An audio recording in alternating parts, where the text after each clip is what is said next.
वैसे कहते हैं इस्लाम में पुनर्जन्म होता नहीं है, लेकिन आपको दोबारा जन्म लेने का मौका मिले तो आप कौन से मुल्क में जन्म लेना चाहेंगे? हिंदुस्तान। हिंदुस्तान। बहुत बढ़िया। भोपाल के आ, आसपास। आपने कहा था मुसलमान दो तरह के हैं, इंडियन ब्रांड और पाकिस्तानी ब्रांड, इसका क्या मतलब? सर मुझे तो सारे पाकिस्तानी ब्रांड लगते हैं। वो पाकिस्तानी को तो भूल जाए, उनको तो सिर्फ ये होता है कि अभी चोरी कर लिया, सारे पैसा हर आता जाता माल लूट के चला जाता है। फौजी जंग के लिए नहीं होते, वहां फौजी होते हैं, कह रहे भाई जमीन किधर मिल रही है, पकड़ो, प्लाट खींचो। सर जाने से ये पार्टीशन करके नेहरू जी ने बेड़ा गर्क कर दिया सबका। तो दाम लगा दीजिए, पाकिस्तान बिक जाएगा, जिस जो बोलेगा, जो दाम लगाएगा वो बिक जाएगा। भारत में अभी भी कुछ लोग ऐसे हैं जो औरंगजेब को हीरो मानते हैं, उनकी कब्र पे जाकर ओवैसी के भाई फूल चढ़ाते हैं, क्या हाँ कहेंगे ऐसे लोगों पे? भाई क्या करेंगे, आपने बर्दाश्त किया हुआ है तो आपने तो। औरंगजेब रोड हिंदुस्तानियों ने रखी थी, औरंगाबाद शहर हिंदुस्तान ने रखा हुआ है ना, किसी बाहर से तो नहीं आके किसी ने कहा कि आप रखिए ये नाम। दिल्ली के अंदर सड़क चल रही थी औरंगजेब रोड। मुझ जैसे जो कनाडा में बैठे उनको तकलीफ हो ज्यादा हुई, बाकी लोग सुबह शाम उस सड़क पे आते, किसी को परवाह नहीं थी। अब जाके बदली है ना कोई 3-4 साल पहले नाम। तो जब आपको दोस्त और दुश्मन का फर्क ना पता, आपके यहाँ अब भी लोधी गार्डन बड़े शान शान जगह है ना, तो लोधी को आप लोग इतनी जगह दे रहे हैं। यानी अशोका का जो वो किला, वो स्टैचू वो अंदर है, लोधी गार्डन के अंदर। अरे कोई सोच सकता है कि लोधी गार्डन किसी बाग का नाम हो, जब लोधी जो था वो तो दुश्मन था हिंदुस्तान का। उसने पहले ज्ञानवापी मस्जिद के ऊपर हमला करवाया था, उस आप लोग सेलिब्रेट कर रहे हैं। अच्छा, इसलिए आप लोधी ज्ञानवापी गार्डन का, का नाम बदल दें। जी आपने ज्ञानवापी का मामला मीन्स टच किया, तो मैं आपसे सवाल पूछना चाहता हूँ। भारत में ज्ञानवापी का मामला भी कोर्ट में है। हिंदू पक्ष लगातार कहता है कि वहां पे शिवलिंग है, मुस्लिम पक्ष फवारा बता रहा है, क्या कहेंगे इस पे? यार देखिए, एक आदमी वो फव्वारा कह रहा है, इसी यही इंसल्टिंग नहीं है कि वो थूक रहा है उस पे, वजू कर रहा है, ये कर रहा है। किस मुसलमान को नहीं पता कि ये औरंगजेब ने तोड़वाया था मंदिर? यानी क्यों झूठ बोल रहे हैं हम? हर एक को पता है, बस आपस में एक दूसरे को यूं तैश से दिखाते हैं, मियाँ यूं हम तो गोश्त खाने वाले हैं, ये तो सब्जी वाले हैं, हम तो इनको यूं नचोड़ के मार देंगे। एक मुसलमान 10 हिंदुओं को पीट देता। ये जहनीत अब तक आपकी चल रही है कि जिनको सच पता है कि ये मंदिर था, इसको तोड़ के औरंगजेब ने मस्जिद बनाई उसके ऊपर और बैठे हुए हैं। और वो 5 औरतों का केस अगर उस वक्त मान लिया जाता तो आज ये नौबत नहीं होती, लेकिन नहीं, हम बैठे हैं, हम आपको शर्मिंदा करेंगे, आपके जो खुदा हैं उनका मजाक उड़ाएंगे, लेकिन आपने बात जरा हट के की तो नुपुर शर्मा का जैसे हशर किया वैसा कर देंगे। इंतहा हो। आपने जी, आप जिक्र कर रहे हैं ऐसे ही, आपसे पहले हमारी मुलाकात हुई सुब्रमण्यम स्वामी साहब से। जी उन्होंने कहा कि भारत में जो आक्रांता थे उन्होंने 40,000 के करीब मंदिर तोड़े, जी लेकिन ये जी कह रहे हैं कि हमें सिर्फ 3 चाहिए, यानी अयोध्या के ऊपर फैसला आ चुका है, काशी, और तीसरी वो मथुरा की बात करते हैं, कृष्ण जी जी। जन्मभूमि की। तो क्या आपको लगता है, वो जिस तरीके से कह रहे हैं कि हमें सिर्फ 3 चाहिए, 40,000 नहीं चाहिए, तो क्या वो जायज है मांग जो मांगी जा रही है? अरे भाई, आप 40,000 तो नहीं मिलेंगे ना आपको। हम्म। 40,000 में बाकी 37,000 जितने भी हैं आप रखिए, 39,000। ये तीन जो हैं, इसके ऊपर किस तरह की बहस है ये? आपको पता है, मुसलमानों को पता है कि तोड़ के बनाया है मथुरा के अंदर। बाबरी मस्जिद का सबको पता है ना, वो पैदा हुआ वहां हिंदुस्तान में, ना वो मरा वहां। कितना डिवीजन क्रिएट किया। भैया तुम लोगों ने पाकिस्तान बनवाया, यूपी बिहार और भोपाल के मुसलमानों ने वोट दिया। ज्यादा तकलीफ है, चले जाओ ना पाकिस्तान, किसने रोका? जाए अफगानिस्तान में और भी मजे करें। ये क्यों जान को आ गए हैं कि जहां पनाह मिली मुसलमानों को, हिंदुओं ने हाथ अपने खोल के सबसे पहले केरला के अंदर, फिर तमिलनाडु और बाद में सिंध और गुजरात, हर मुसलमान आके बसा है।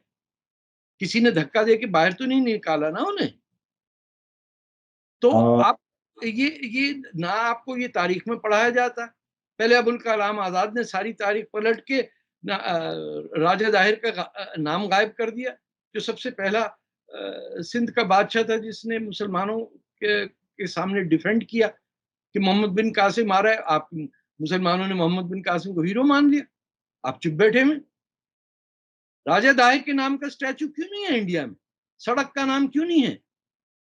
ये किसी ने आप पे प्रेशर डाला है कि क्या करें? आज करें ना, राजा दाहिर के नाम की सड़क या स्टैचू बनाइए उसे, डिफेंस ऑफ आप इंडिया। तारक फतेह साहब, आपके एक इंटरव्यू में आपने कहा था मुसलमान दो तरह के हैं, इंडियन ब्रांड और पाकिस्तानी ब्रांड। इसका क्या मतलब है? सर मुझे तो सारे पाकिस्तानी ब्रांड लगते हैं।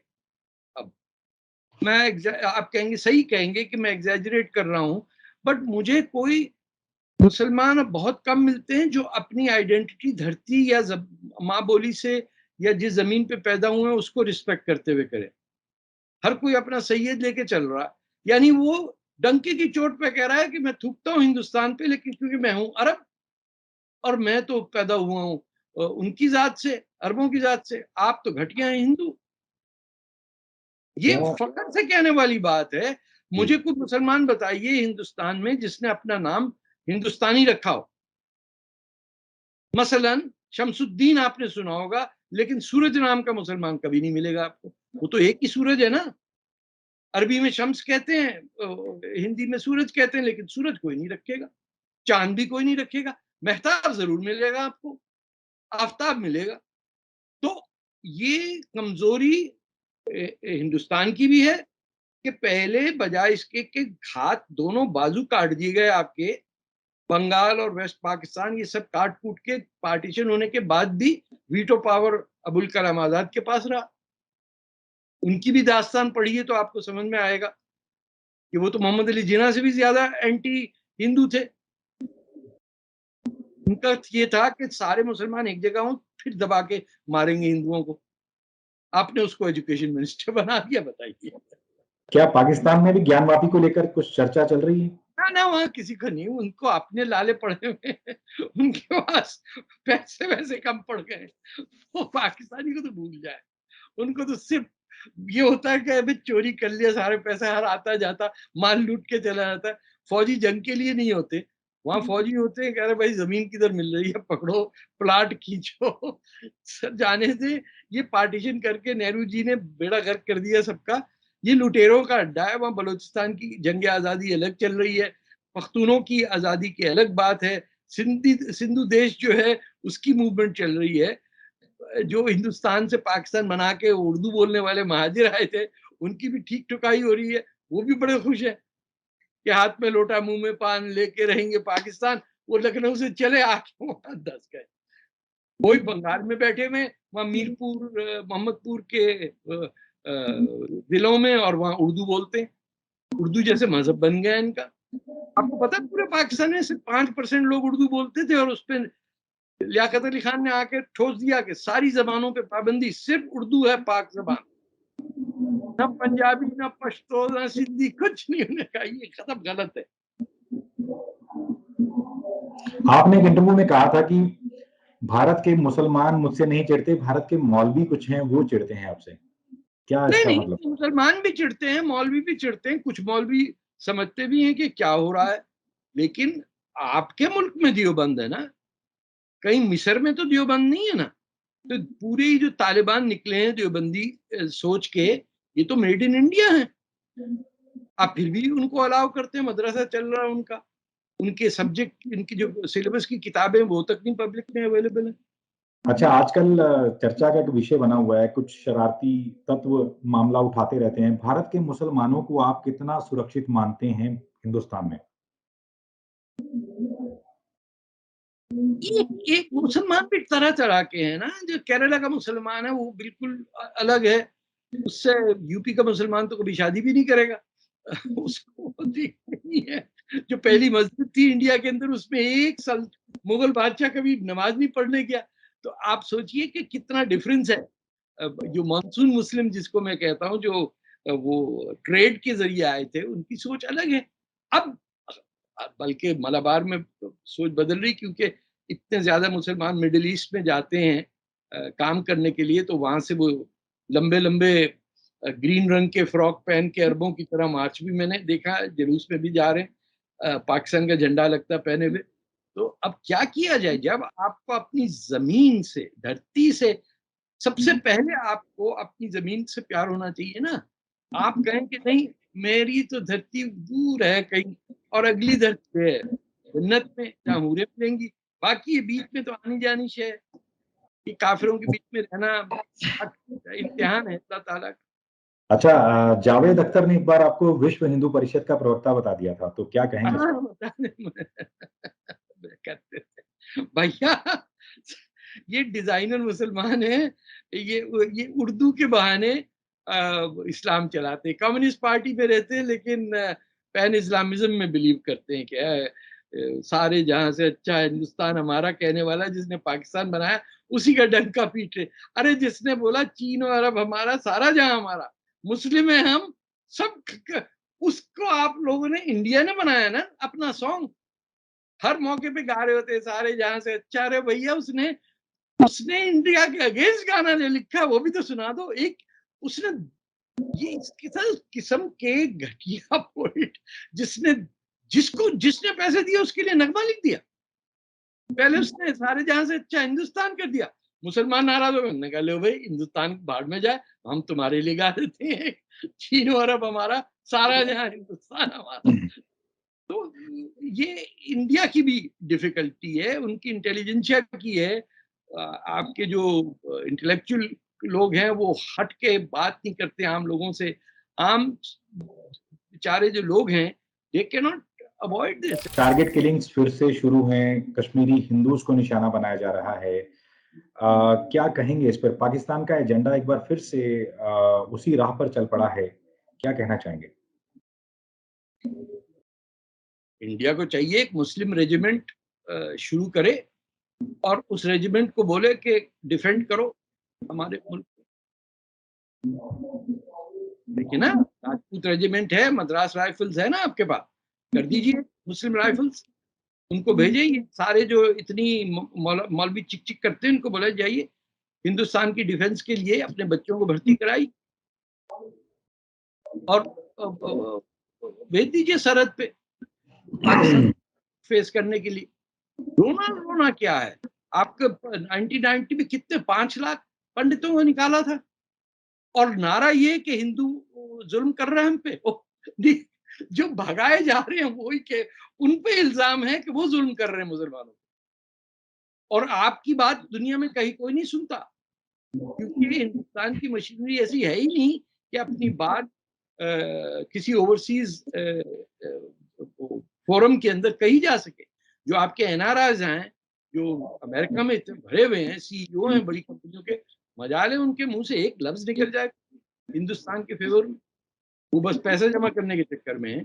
ये सीईओ इस कंपनी के हैं, सीईओ माइक्रोसॉफ्ट के हैं, इतनी बड़ी बड़ी गाड़ियां, अरे साहब ठीक है, हम झंझट में कहां पड़े।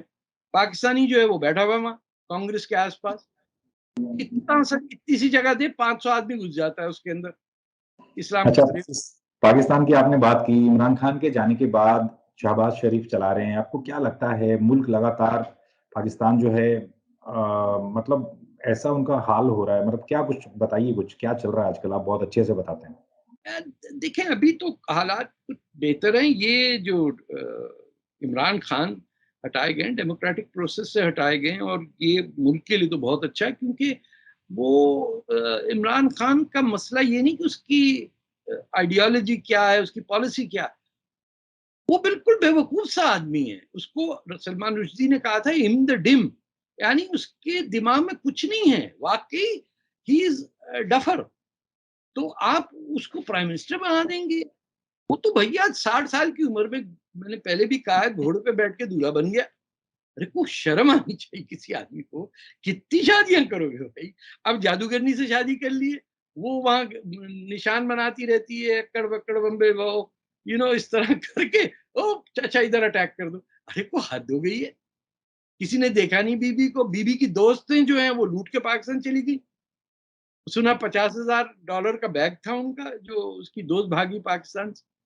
तो भैया वो लूट मार का इलाका है, उसको छोड़ दें, वो खुद ही एक दिन बिखर जाएगा, और आपकी आपकी जान को आ जाएगा, अगर आप लोगों ने कंट्रोल नहीं किया कि किस तरह बनता है एक आजाद बलूचिस्तान बनेगा इंशाल्लाह, आज नहीं तो कल बनेगा। सिंध तो आपके नेशनल एंथम में, पर किसी इंडियन को पता ही नहीं है कि सिंध है का।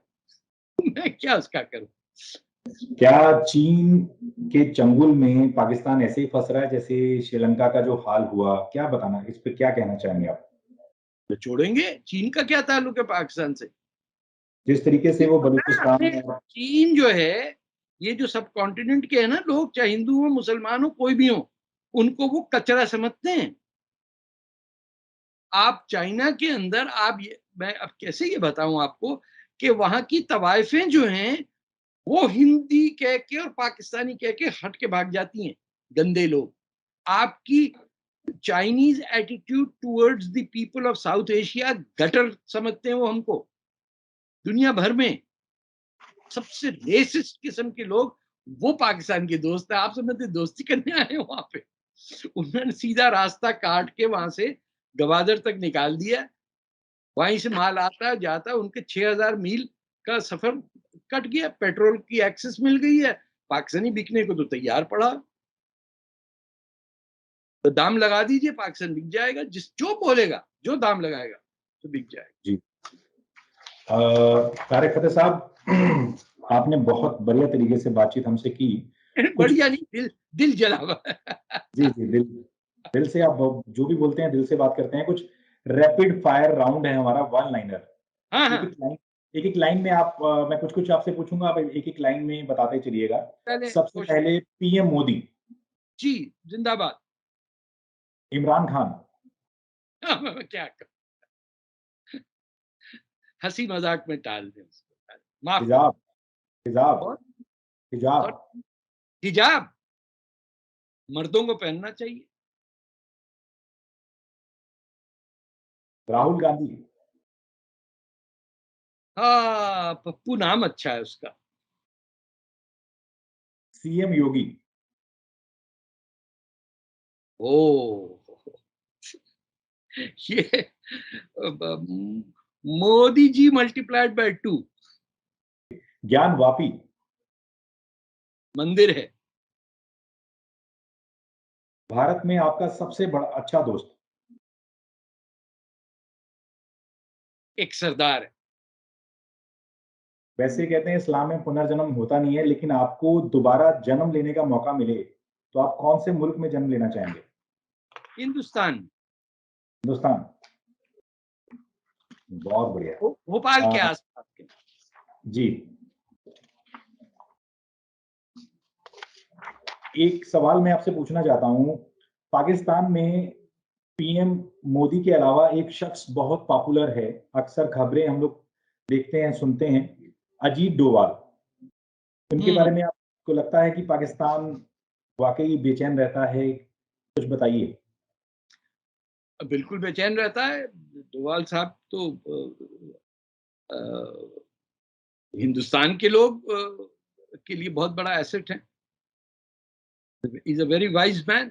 आप, हिंदुस्तान जिस तरीके से आगे बढ़ रहा है दुनिया में, उस पे कैसे आप देखते हैं आने वाले 10 साल में भारत कहाँ खड़ा होगा?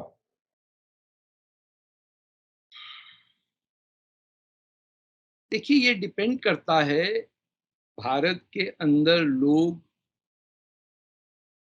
कि, और जो जहां भारतीय ओवरसीज रहते हैं वो एक होके कैसे हिंदुस्तान की सिविलाइजेशन, जो क्या कहते हैं सिविलाइजेशन को, 5000 साल से है, उसके अंदर प्राइड महसूस करके बगैर झिझक के कहे कि हम सिखाएंगे दुनिया को हुकूमत कैसे चलती है, आप हमें ना पट्टी पढ़ाइए। आपने 1000 साल तक हमारी ऐसी तैसी की है, हम पे हुकूमत की है, हमें लूटा है, हमें बर्बाद किया है, लेकिन हमने, हिंदुस्तान ने कभी किसी पे हमला नहीं किया।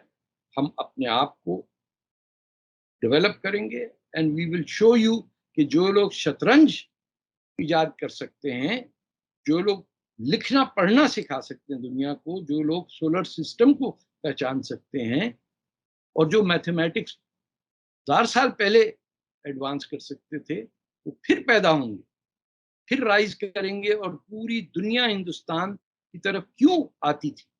क्योंकि it was the most progressive richest country on earth, और वो इंशाअल्लाह आप देखिए हिंदुस्तान होगा। लेकिन हिंदुस्तान के अंदर ये जो गुर्बत है इसको खत्म करना पड़ेगा, और उसके अंदर काम हो रहा है। लेकिन सबसे नीचे जो लोग हैं, they will have to be treated as equals to जिनके पास है और जिनके पास नहीं है। ये इंडिया की सबसे बड़ी, और ये कहना बंद कर दें कि तू जानता है मैं कौन हूँ, ये ना इंडिया का मोटो बन गया। हर कोई दूसरे को कहता है तू जानता मैं कौन हूँ। मैंने तो एक दफा कह दिया था किसी से, नहीं मैं नहीं जानता हूँ, बताइए जरा कौन है आप। लेकिन हर एक की अना जो है ये खत्म करें, मैं को खत्म करें। चलिए तारिक फतेह साहब, बहुत अच्छा लगा आपसे बातचीत करके।